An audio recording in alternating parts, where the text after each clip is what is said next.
बोलो सतगुरुदेव की जय। संत सम्राट सतगुरु कबीर साहिब की जय। दाता श्री राजा राम जी महाराज की, दाता श्री माला राम जी महाराज की, दाता श्री भोला राम जी महाराज, अनंत कोटि संत महापुरुषों की। ध्यान मूलम गुरु मूर्ति, पूजा मूलम गुरु पदम, मंत्र मूलम गुरुर्वाक्यम, मोक्ष मूलम गुरु कृपा, मोक्ष मूलम गुरु कृपा।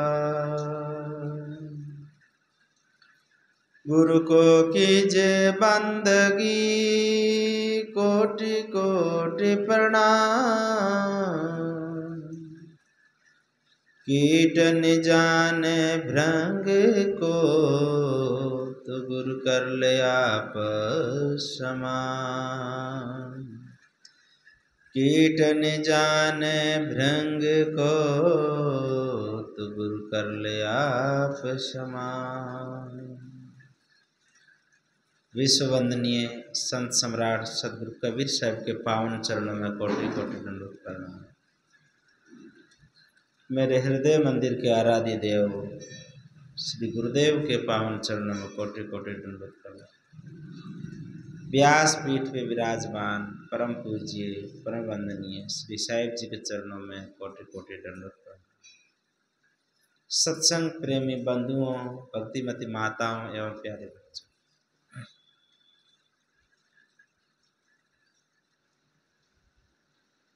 इंद्र भगवान बरस रहे हैं। सावन और भादवा, सावन तो लगभग 4 या 5 सोमवार को बारिश होती रही। कई वर्षों के बाद में सावन में 5 सोमवार आए, कई वर्षों के बाद में। अभी भादवा महीना चल रहा है, कल कृष्ण जन्म उत्सव है। कृष्ण जी का चरण है, तो कृष्ण भगवान श्री कृष्ण जी का जन्म उत्सव रहेगा 8 को कल। भगवान का चरणामत लेने के लिए इंद्र भगवान बारिश कर रहे हैं। बड़ी खुशी की बात है। भगवान बुद्ध की वाणी पे अपन का विचार चल रहा था। जहाँ पे कल वाणी को विराम दिया था, वहां से वाणी को वापस प्रारंभ करते हैं। सिद्धार्थ का जो जीवन करुणा से भरा हुआ है,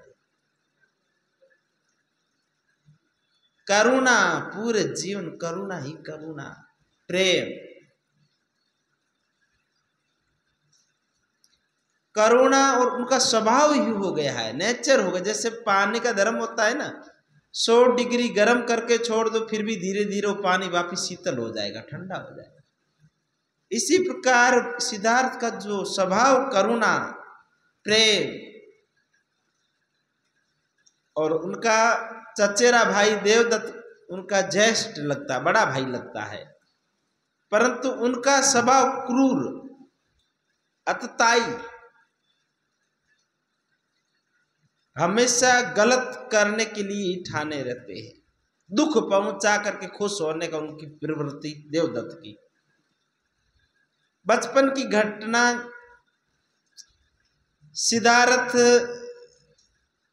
और कुछ साथी लोगों के साथ में खेल रहे थे, और इधर देवदत्त अपने साथियों के साथ में धनुष और तीर लिए हुए, और एक पक्षी को तीर मारा। उड़ता हुआ पक्षी आकर के सिद्धार्थ के आगे गिरा। सिद्धार्थ ने उस पक्षी को उठाया, खींच के तीर को निकाला। पक्षी चिल्ला रहा था, वो पक्षी हंस पक्षी था। देवदत्त आता कहता ये मेरा आखेट है, मैंने इसको तीर मारा है, मेरा आखेट है, मुझे दे दो। या सिद्धार्थ कहते नहीं, तो मैं नहीं दूंगा, मैंने इसकी जान बचाई है, ये मेरी शरण में आया है, मैं तुम्हें नहीं दूंगा। दोनों के बीच में लड़ाई होती है, छोटे छोटे बच्चे होते। देवदत्त कहते अगर मुझे नहीं दोगे तो मैं राजसभा में जाकर के गुहार लगाऊंगा, राजा से न्याय मांगूंगा, ये मेरा अखेट है, शिकार है, मैंने इस पक्षी को तीर मारा है। बोला चले जा, राजा के पास चले जा, जो कहना कह, मैं नहीं दूंगा, नहीं दूंगा, ये पक्षी मेरा, मैंने इसकी जान बचाई है।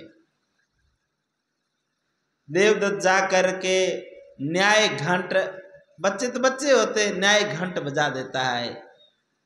राजन का अभी इस समय किसी ने न्याय घंट बजाया है?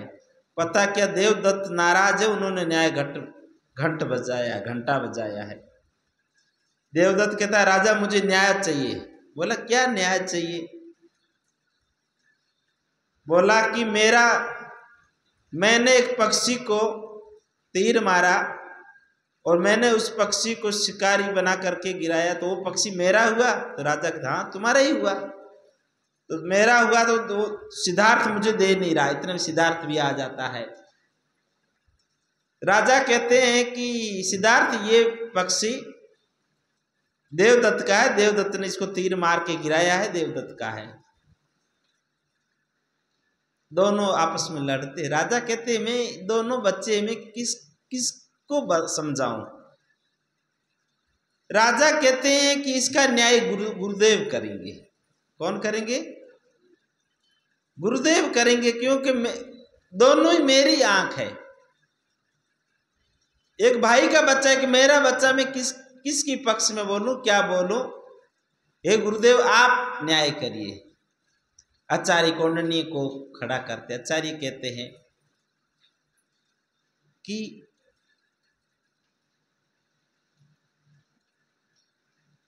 सिद्धार्थ कहता है कि मैंने इसकी जान बचाई है, ये मेरा है। और देवदत्त कहते मैंने इसको मारा, ये मेरा है, इसको मैंने तीर मारा इसलिए मेरा है। आचार्य कौंडिन्य कहते हैं बस इस हंस पक्षी को दोनों के समक्ष छोड़ देते हैं और ये हंस पक्षी जिसके पास जाएगा उसका है। इस हंस पक्षी को दोनों, देवदत्त और सिद्धार्थ को दोनों को दूर दूर खड़ा करके और हंस पक्षी को बीच में छोड़ देते हैं। और हंस पक्षी चिल्लाता चिल्लाता सिद्धार्थ के चरणों में जाके खड़ा होता है। लोग जय जयकार करते, युवराज सिद्धार्थ की, युवराज सिद्धार्थ की। पशु पक्षी भी प्रेम की भाषा समझते हैं। जो हिंसक प्राणी होता है ना, वो आ जाता है, जैसे पक्षी पेड़ के ऊपर बैठे बिल्ली या सांप आता है तो चींची चींची करके चिल्लाते हैं, या कंसाई आता है तो पशु पक्षियों को पता चल जाता है, उसके श्वास में, उसके खून में गंध आती है, हिंसक की गंध आती है। जो पक्षियों को अनाज चुगाते हैं ना, वो आकर हाथ में चुग लेते हैं। और जो वही मनुष्य दूसरा कोई अंदर बीच में आता, पक्षी उड़ करके दूर चले जाते हैं। क्यों? उनको पता चलता है कि ये व्यक्ति हमको हानि पहुंचाएगा, ये व्यक्ति हमको हानि नहीं पहुंचाएगा। बहुत सारे आश्रमों में, मंदिरों में देखते मोर है, कबूतर है, वो हाथ में चुगा चुग लेते हैं। मोहरा कला एक सोजत सिटी से आगे है, रामपुरा के पास मोहरा गांव, वहाँ पे एक राम सनई खेड़ापा का आश्रम है। वहाँ पे पक्षियों को महाराज जी चुगा देने के लिए जाते हैं तो पक्षी महाराज जी के ऊपर बैठ जाते हैं। महाराज जी चुगा देते हैं तो चारों तरफ महाराज जी के हाथों पे, सिर पे, चारों तरफ कबूतर बैठ जाते हैं। महाराज जी बड़ी मुश्किल से चुगा दे करके बाहर आते हैं और दूसरे व्यक्ति को कोई चुगा देने भेजते हैं तो पक्षी उड़ करके ऊपर चले जाते हैं। जब चुगा दे करके वो आदमी बाहर आता तब पक्षी वापस नीचे बैठते हैं। कहने का मतलब है पशु पक्षी भी प्रेम की भाषा जानते हैं, और हिंसक प्राणी आता है तो उनको पता चल जाता है ये हमको नुकसान पहुंचाएगा, वो स्वयं ही दूर हो जाते हैं। आगे चलते चलते जो यशोधरा को पहुंचाने के लिए सिद्धार्थ के चाचा राजा द्रोणाधन देवगा गए थे और वहाँ पे यशोधरा को पहुँचाया। राजा दंडपाणि से माफ़ी मांगा कि बच्ची थी, बिना बताए आ गई, इसलिए आप क्षमा करिए। राजा दंडपाणि कहते हैं कि बच्चे तो बच्चे ही होते हैं, पर हमको बताया नहीं, किसी को नहीं बताया। बिना बताए यशोधरा ननियाल चली गई। यशोधरा बोली कि मैं नहीं जाती तो क्या करती, मेरे मामा और आपके बीच में जो मतभेद है 20 वर्ष हो गए, आप आना जाना बंद कर दिए, वो मतभेद मुझे तो मिटाना ही था। इसलिए मामा श्री आए मुझे छोड़ने के लिए, आपका वार्तालाप हुआ, मिलन हुआ, तो अब राग द्वेष समाप्त हुआ, अब अपना आना जाना शुरू हो गया। बोला ठीक है। राजा दंडपाणि कहते हैं कहो मंझले राजा, युवराजों की कैसी प्रतियोगिता रही, गुरुकुल से पढ़ करके वापिस आए, कैसी कैसी प्रतियोगिता रही। राजा अमित राजा दुर्योधन कहते हैं छल कपट करके सिद्धार्थ ने जीता है, परंतु छल कपट के साथ में। इतने में यशोधरा जल वहां देने आती है तो यशोधरा सुन लेती। यशोधरा कहती मामा श्री आप झूठ क्यों बोल रहे हैं, मैंने अपने आंखों से देखा है, सिद्धार्थ सूरवीर योद्धा है, उन्होंने अपनी शक्ति से हर कर्तव्य को उन्होंने योग्यता प्राप्त की है। नहीं, ऐसी कोई बात नहीं है। नगर में एक नरभक्षी चीता एक बच्चे को उठा के लेके चला गया था, तो पीछे उसके वार चढ़े और सिद्धार्थ उस बच्चे को लेके चले आए और देवदत्त जा करके उस नरभक्षी चीता का गर्दन काट कर शीश काट के लेके आया। ऐसा सूरवीर है हमारा पुत्र। वो अपने पुत्र की बड़ाई करता, राजा दुर्योधन किसकी, देवदत्त की पुत्र की प्रशंसा करते हैं। यशोधरा कहती मामा श्री सिद्धार्थ ने एक बच्चे की जान बचाई है, कोई मरे हुए बच्चे को नहीं लाए, जिंदे बच्चे को लाकर उसके माँ बाप को बच्चा सौंपा है, इससे बड़ा क्या हो सकता है। ये सब बातें होती है। और राजा दुर्योधन कहते हैं कि अब मुझे आज्ञा दीजिए, मुझे वापिस जाना है। इधर कौशल नरेश का जो निमंत्रण आता है कपिल वस्तु में, कौशल नरेश का राजदूत निमंत्रण पत्र लाता है और सेवक ने आके कहा कि कौशल नरेश का राजदूत आज्ञा चाहता है। राजा सुधोधन कहते हैं आज्ञा है, उसको अंदर लेके आइए। समान मान सम्मान के साथ में, कोई एक दूसरे देश का आता है ना, उसको मान सम्मान दिया जाता है। राजा कहते हैं कहिए कौशल नरेश के राजदूत आपका कैसे आना हुआ। उन्होंने कहा कौशल नरेश ने आपको निमंत्रण पत्र भेजा है। राजा सुधोधन ने अपने मंत्री से कहा कि सुनाइए क्या है निमंत्रण पत्र। निमंत्रण पत्र खोल करके राजा सुधोधन का मंत्री सुनाता है कि कौशल नरेश ने करवत प्रार्थना किया है कि मेरे पुत्र प्रसन्नजीत को राजगद्दी देना है, उस राजगद्दी के आप साक्षी बनिए, आप जरूर जरूर पधारे और मेरे पुत्र को राजगद्दी पे बिठा करके आप आशीर्वाद दीजिए। आप शाक्य राजाओं के शिरोमणि राजा हैं, शाक्य कुल के शाक्य गणों के सबसे श्रेष्ठ और सबके शिरोमणि आप राजा हैं। आप अगर उसमें भाग लेंगे और मेरे पुत्र को राजगद्दी बिठा करके उसके सिर पे राज मुकुट रखेंगे तो हम बड़े सौभाग्यशाली अपने आप को मानेंगे, आप जरूर पधारे। ऐसा निमंत्रण पत्र पढ़ करके सुनाया मंत्री ने।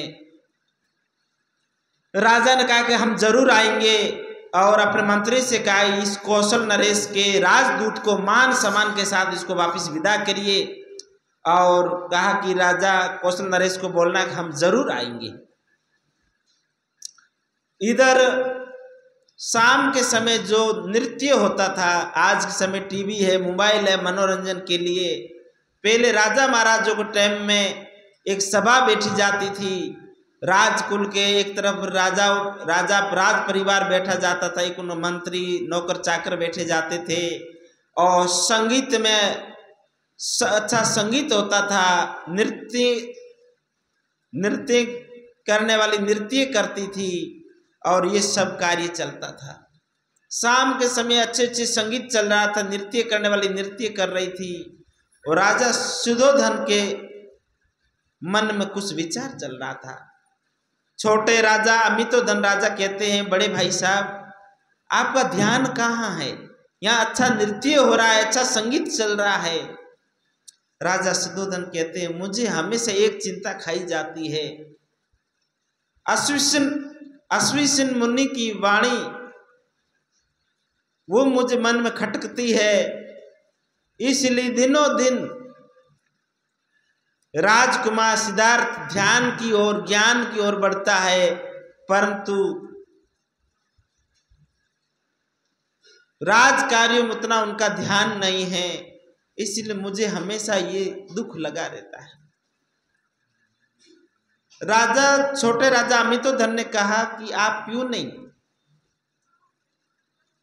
सिद्धार्थ का गुरु आचार्य कौंडिन्य की संगत में बैठने से ही ध्यान करना, ज्ञान करना, ये सब प्रश्न उत्तर की बातें चलती है।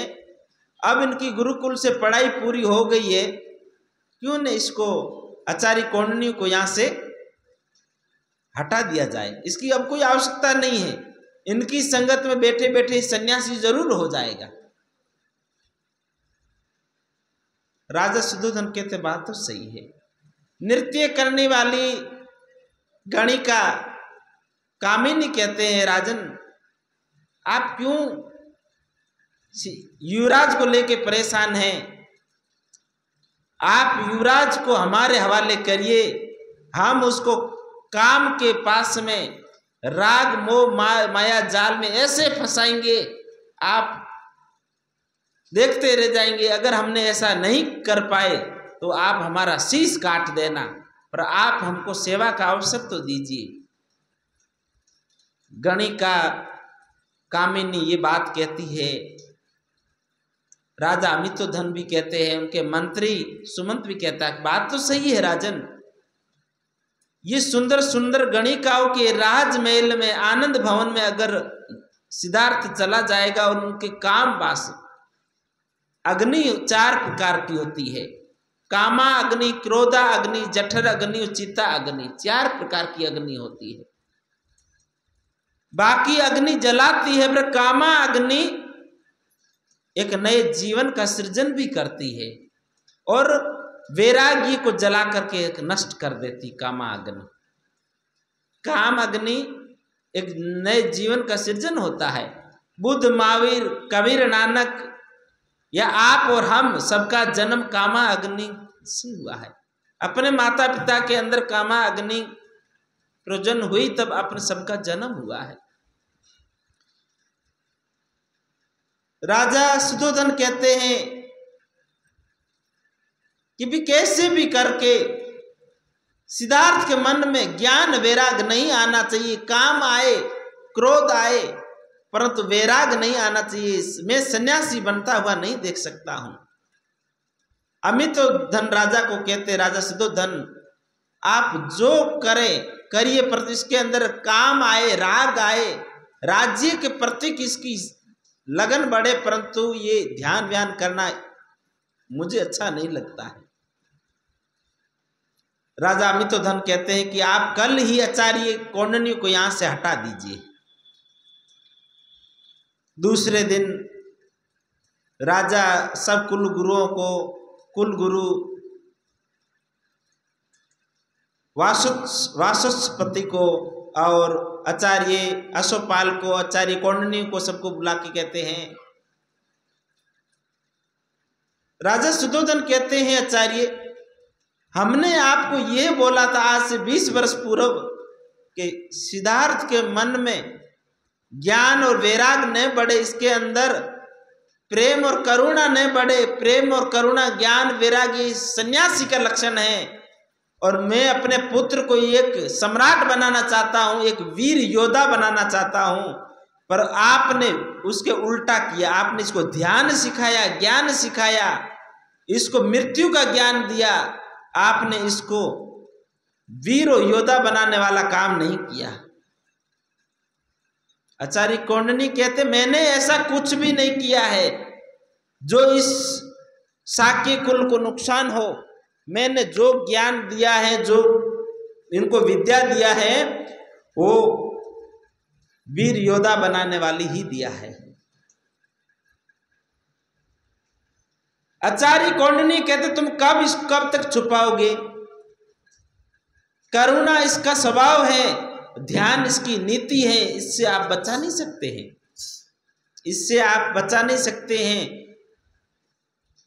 पर कोई बात नहीं, मैंने जो शिक्षा दी, अगर आपको ऐसा कुछ लगता है कि मैंने इसको विरुद्ध कुछ शिक्षा दी है तो आप मुझे क्षमा करिए और मैं अपना रास्ता चुनता हूं।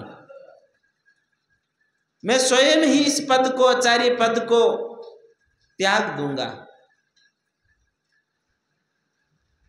राजा सुद्धोधन कहता है हम यही चाहते हैं।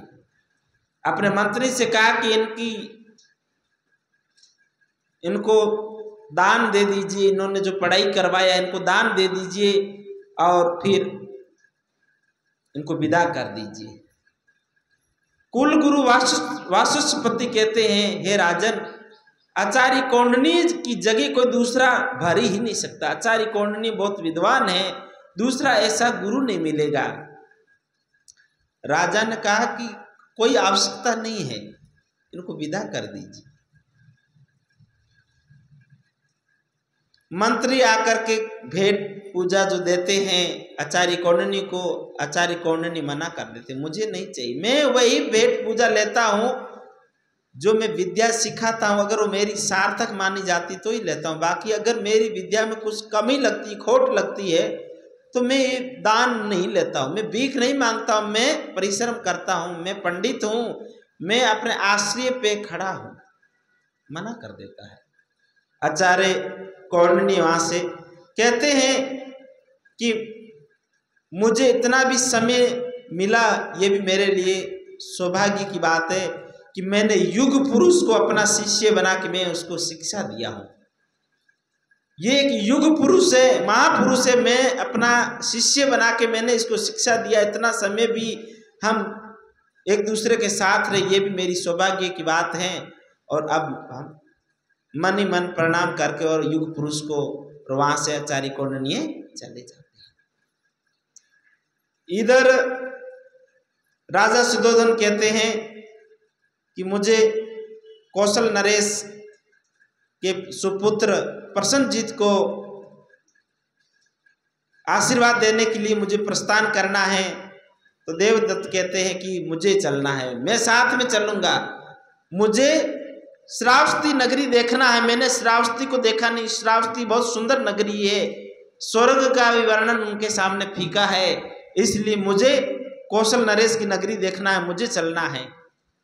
जिद करते हैं। राजा सुद्धोधन कहते हैं नहीं देवदत्त, अगर तुम्हें मैं ले जाऊंगा तो सिद्धार्थ भी साथ में चलने के लिए जिद करेंगे, इसलिए मैं तुम्हें नहीं ले जा सकता हूं। देवदत्त कहते हैं राजन, आप हर समय देवदत्त की, सिद्धार्थ की वजह से मुझे भी क्यों कहीं जाने से रोकते हैं? ऐसा है तो आप सिद्धार्थ को भी साथ में लीजिए। राजा सुद्धोधन कहते नहीं, मेरी बात को अवहेलना नहीं करना है, तुम लोगों को यहीं रहना। राजकुमार कोई इस नगर के गेट से बाहर भी नहीं जाएगा। देवदत्त गुस्सा होकर के वहां से राजसभा से चले जाते हैं। राजा दुर्योधन देवदत्त के पिता पीछे जाकर समझाते, बेटा ऐसे नाराज नहीं होते और राजा के सामने नहीं बोला जाता, अपमान होता है, इसलिए तुम रंग भवन में जाना, आनंद भवन में जाना, आनंद भवन का आनंद लेना। और तुमको एक अवसर मिला है, मौका मिला है कि राजा तो यहां से दूर चले जा रहे हैं, पीछे से तुम सिद्धार्थ को राजा रंग भवन में जाने के लिए अनुमति दी है। उसको ऐसे मदिरा में ऐसे उनको डुबा दो कि वो कपिलवस्तु की गलियों में शराब की बोतल लेकर के घूमता फिरे और लोग इनकी निंदा करेंगे और ये राजा बनाने की योगी ही नहीं रहेंगे और आप राजा बन जाओगे। राजा सुधोधन अपने पुत्र देवदत्त को ऐसी ऐसी शिक्षा देता है। ये कुमति की संगत है, गलत संगत का असर अपने पिता ही अपने पुत्र के अंदर ऐसा विचार भरते हैं। देवदत्त खुश होता मन में, अच्छा है मैं ऐसा ही करूंगा। राजा सुधोधन अपने मंत्री और छोटे भाई राजा अमितोधन के साथ में श्रावस्ती चले जाते राजा कौशल नरेश के नगर में, और राजा वहां पहुंचते हैं। श्रावस्ती खूब स्वागत होता है धूमधाम से, क्योंकि साक्यों के शिरोमणि राजा है राजा सुधोधन, और वहां पे खूब सारे सिंहासन लगे थे। सब सिंहासन पे राजा आके बैठे थे। लास्ट में 2 सिंहासन राजा के समीप नजदीक जो लगे हुए थे, 2 सिंहासन खाली थे। कौशल नरेश के मंत्री आकर के कहते हैं कि फर्स्ट सिंहासन छोड़ करके दूसरे सिंहासन पे राजा सुधोधन को बिठाते हैं। राजा सुधोधन के छोटे भाई राजा अमितोधन कहते हैं कि फर्स्ट सिंहासन किसके लिए आपने खाली छोड़ा है? सब राजाओं में श्रेष्ठ राजा, सब राजाओं में शिरोमणि राजा तो राजा सुधोधन है, फिर आपने 1 नंबर किसके लिए रखा है? फर्स्ट सिंहासन किसके लिए खाली रखा है? मंत्री कहता है, कौशल नरेश के मंत्री कहते हैं कि राजा प्रसन्नजीत के मित्र राजा दंडपानी राजा कौल्या नरेश, वो इनके मित्र है, उसके लिए सिंहासन खाली रखा गया है, वो अभी आने वाले हैं। इतने में राजा दंडपानी आके प्रणाम करके और फर्स्ट सिंहासन पे बैठते हैं। दूसरे सिंहासन में राजा सुधोधन बैठे हैं। राजा अमितोधन कहते हैं मंत्री से कि ये आप हमारे महाराज का अपमान कर रहे हैं, मित्र की आड़ में हमारे राजा का आप अपमान कर रहे हैं। हमारे राजा साक्यों में और सब राजाओं में शिरोमणि हैं, सम्राट हैं, और आप राजा दंडपानी कहते हैं इसमें कोई बात नहीं है, हमारे मित्र से भूल हो गई, आप हमारे सिंहासन पे बैठ जाइए, हम आपकी जगह बैठ जाएंगे। राजा सुधोधन कहते जहां मान नहीं वहां कोई स्थान नहीं, जहां पे मान नहीं हो ना वहां कोई स्थान नहीं होता बैठने का, वहीं बैठना चाहिए जहां मान समान हो। राजा सुधोधन कहते हम एक पल भी यहां नहीं ठहरेंगे, अपने छोटे भाई मंत्री के साथ में वापिस प्रस्थान करते हैं। कौशल नरेश आकर के पैर पकड़ के राजा सुधोधन को कहते हैं महाराज इन मंत्री की बातों पे हमारे मंत्री से गलती हुई है, भूल हुई है, ये तलवार आप हमारे मंत्री की इसी क्षण गर्दन काट दीजिए, परंतु आप हमारे पुत्र प्रसन्नजीत को आशीर्वाद दिए बिना आप नहीं जा सकते हैं। आप हमारे पुत्र के शीश पे राज मुकुट रख करके आशीर्वाद देंगे, आप उनके साक्षी बनेंगे, इससे बड़ी हमारी सौभाग्य क्या हो सकता है? हाथ जोड़ करके प्रार्थना है, आप रुक जाइए। राजा सुधोधन कौशल नरेश वृद्ध राजा का विनती स्वीकार करके वापिस अपने सिंहासन पे बैठ जाते हैं, और सभी पंडित पुरोहित मिलकर के उनको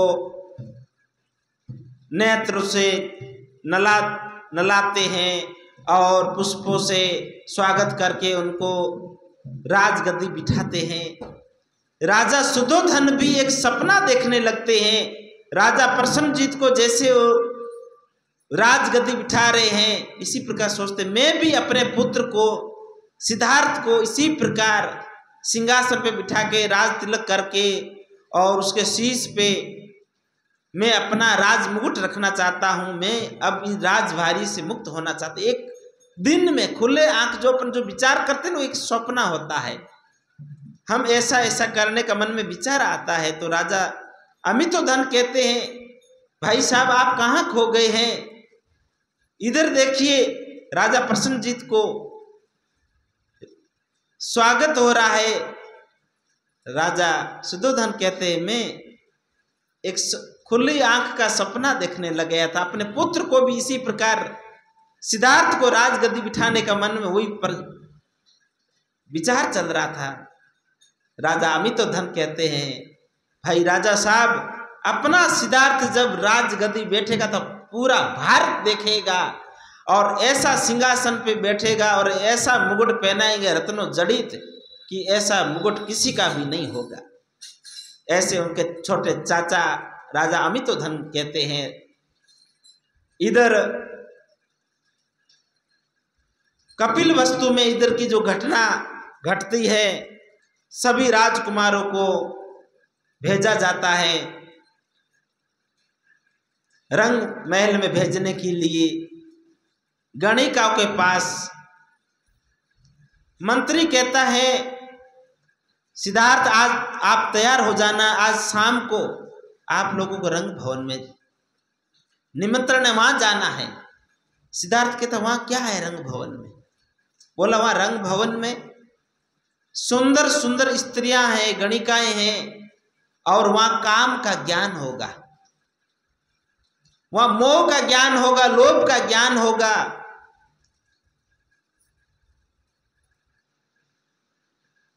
सिद्धार्थ कहते हाँ मैंने गुरुकुल में गुरुओं को द्वारा मैंने सुना था, मैंने प्रश्न किया था, पर गुरुदेव ने कहा था पुत्र अभी तुम छोटे हो, जब तुम्हारी अवस्था होगी, जैसे जैसे शरीर की शिशु होता है, फिर बचपन होता है, फिर कौमार अवस्था आती है, फिर कौमार अवस्था आने के बाद उनकी मूंछों के स्थान में मूंछ आने लगती है ना, तब उनको फिर कहते अब उनकी जवानी शुरू हो रही है। तो शरीर हर 7 साल में शरीर का अणु परमाणु चेंज होता है। तो कहते हैं तब समय के साथ साथ आपको काम का ज्ञान हो जाएगा।